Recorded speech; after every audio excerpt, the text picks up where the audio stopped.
Hello students, today we will discuss about the last part of emulsion chapter, that is method of preparations of different types of emulsion at small scale level and as well as industrial scale.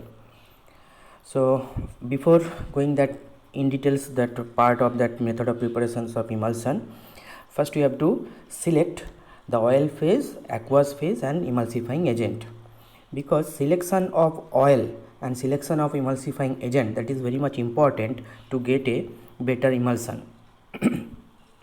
So before attempting to prepare an emulsion, it may be necessary to select the important components, oil phase and emulsifying agent, and of course we know that aqueous, that is water, we know that.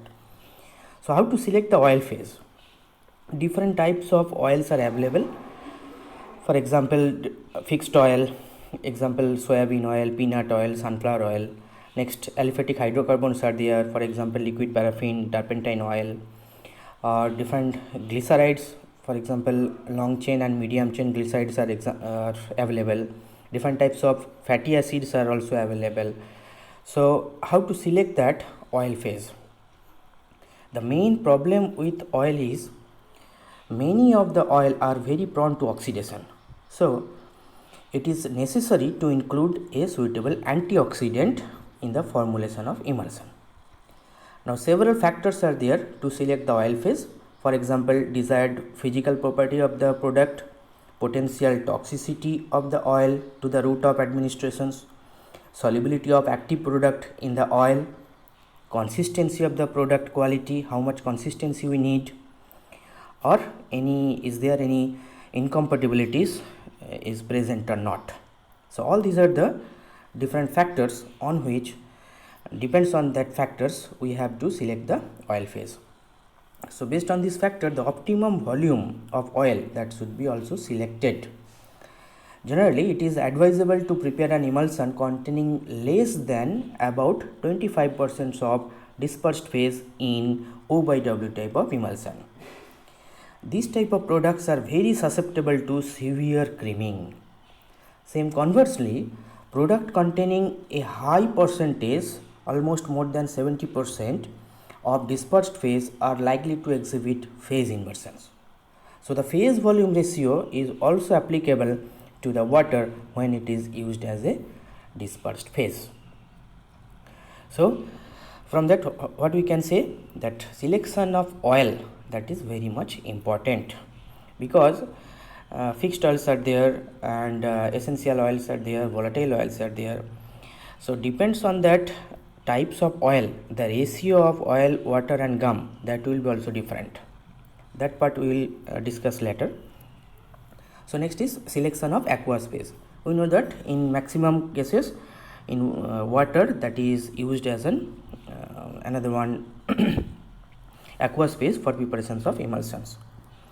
Now if we want to increase the palatability of emulsion, or we want to increase the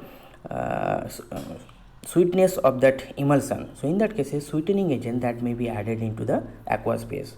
Or if we want to add some coloring agent or flavoring agent, generally water soluble coloring agent that are added. So during that preparations, just before adding the water in oil, first you have to dissolve that coloring agent in water, then you have to go for final preparations. Next part is selection of emulsifying agent. How to select the emulsifying agent? Already you have studied about that HLB scale, hydrophilic lipophilic value. So in there in that HLB scale we have seen that different types of surfactants are there. Surfactants are classified into different groups, and emulsifying agent according to HLB scale that are also classified into two groups, O by W type of emulsifying agent and W by O type of emulsifying agent.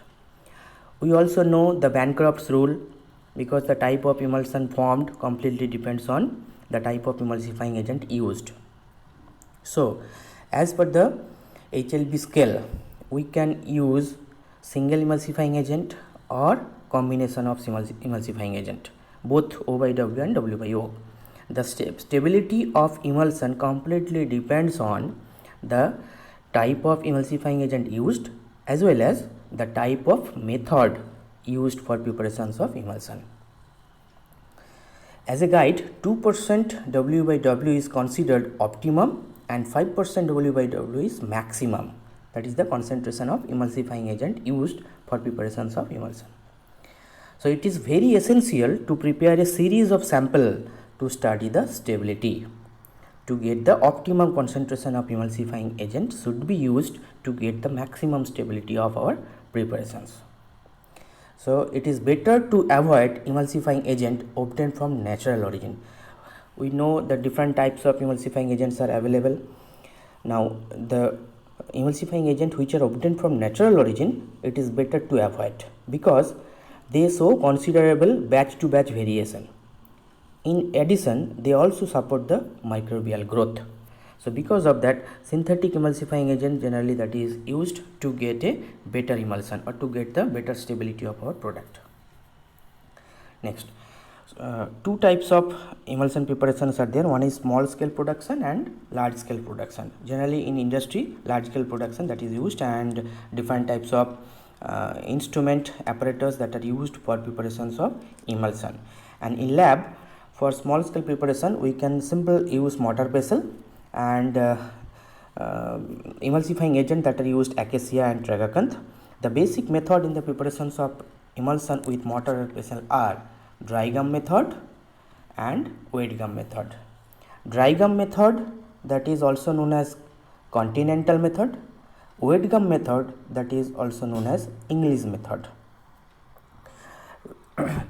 Some other methods are also available. You can see that bottle method, beaker method and in situ soap method. So one by one we will discuss about that. So before going the details about preparation, first you have to know what is the ratio of oil, water and gum. See that if we use fixed oil, for example mustard oil and castor oil, in that cases we have to keep the fixed oil, water and gum ratio, that is 4:2:1. If we use mineral oil, for example liquid paraffin, in that cases we have to take the ratio oil, water and gum, that is 3:2:1. And if it is volatile oil, for example clove oil, then we have to keep the ratio 2:2:1.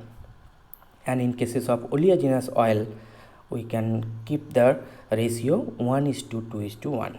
So from this it is clear that the ratio is very much important to get the better stability of emulsion, and the ratio completely depends on the types of oil used for preparations of emulsion. Now what is dry gum method? Dry gum method, that is used to prepare the initial or primary emulsion from oil, water and a hydrocolloid or gum type emulsifier. Here see that fixed oil we have used, so the ratio is 4:2:1, 4 parts of oil, 2 parts of water and 1 part of emulsifying agent that are used. So what is the procedure? Take a clean mortar and pestle, take 1 part of gum which is levigated with the 4 parts of oil until the powder is thoroughly wetted. Then the 2 parts of water are added at all at once, and the mixture is vigorously triturated until the primary emulsion formed, that is creamy white in color and produces a clicking sound as it is triturated. So when clicking sound will come, after that we have to add active ingredients. If we want to add some preservative, coloring agent and flavoring agents, that also we can add at that time, that are all are added as a solution to the primary emulsion. See that coloring agent, flavoring agent, preservatives and active ingredients all are added as a solution to the primary emulsion. When all the agents have been incorporated, the emulsion should be transferred to a calibrated measuring cylinder and volume that made up with water. Okay, so this is all about dry gum method, that is also known as continental method, remember. Next we will go one examples of emulsion that is prepared by dry gum method. See that they have taken cod liver oil, next acacia, that is used as emulsifying agent, syrup, that is sweetening agent, some flavored oil that are used to get the good flavor, and water. So first accurately weight or measure each ingredient, place cod liver oil in dry mortar, add emulsifying agent to that is acacia, and give it a very quick mix. Then when clicking sound will come, then add 25 ml of water and immediately triturate to form a thick white homogeneous primary emulsion. After formations of primary emulsion, you have to add flavoring agent, mix it properly, then add sweetening agent, that is syrup, mix it properly, then add sufficient water to get 100 ml. So this is the formula for 100 ml. So from this formula we can prepare more than that in industrial level. Next I am coming to the next method, that is weight gum method. That is another one very popular method to get a good emulsion. Here also we have taken one example, that is fixed oil. So the ratio is 4:2:1. In this method, the proportion of oil, water and emulsifier are the same, but the order and technique of mixing are different. The 1 part of gum is triturated with 2 part of water to form a mucilage. Then after getting the mucilage, 4 parts of oil is added drop wise while triturating. After all the oil is added drop wise, the mixture is triturated for several minutes to form the primary emulsion. When primary emulsion is formed, then other ingredients may be added as in the continental method. Generally speaking, the English method is more difficult to perform successfully, especially if the oil is more viscous, but may result in a more stable emulsion. Okay, so you have to remember this, what is the method of preparations and the steps of adding oil and water.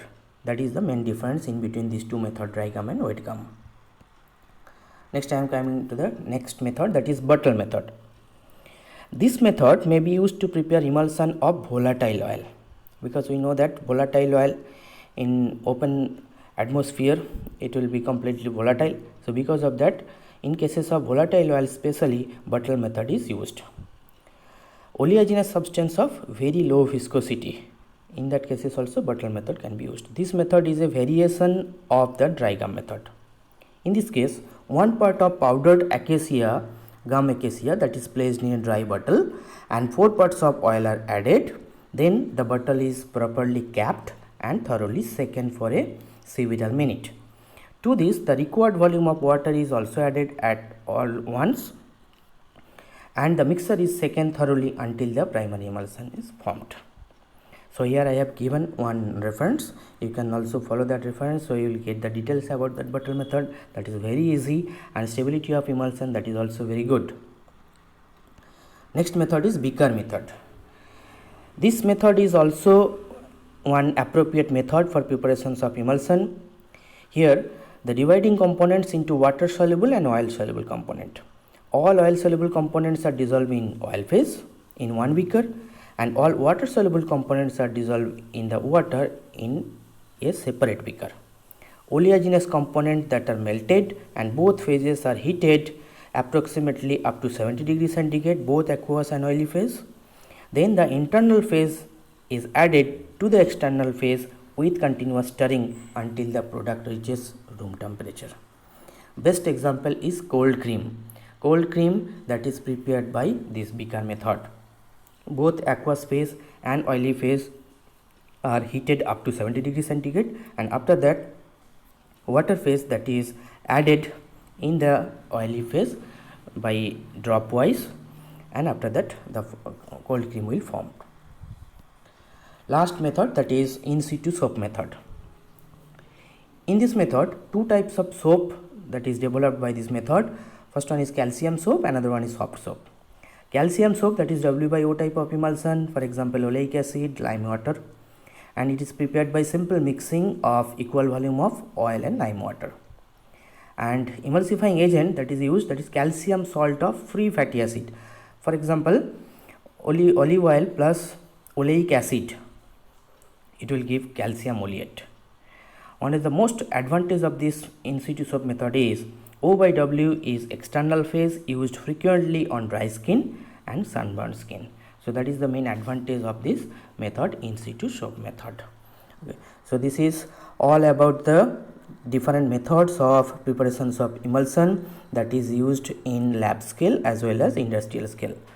So I have followed these two books, that is Pharmaceutical Engineering Principal Practice by C.V.S. Subramaniam, and another one that is the Theory and Practice of Industrial Pharmacy by Leon Lachman. Okay, thank you so much for patiently listening. Thank you.